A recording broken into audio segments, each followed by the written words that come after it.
What's the meaning of apple cart?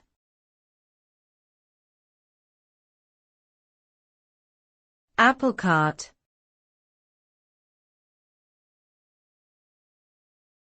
Apple cart.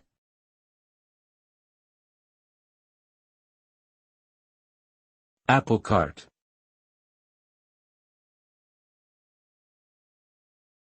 Apple cart.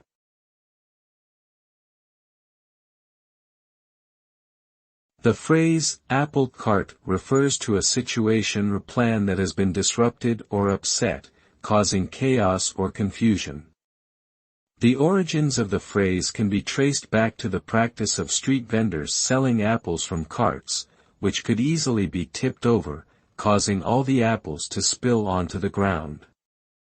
The disruption and mess that resulted from such an event gave rise to the metaphorical use of the phrase to describe any situation or plan that has been thrown into disarray.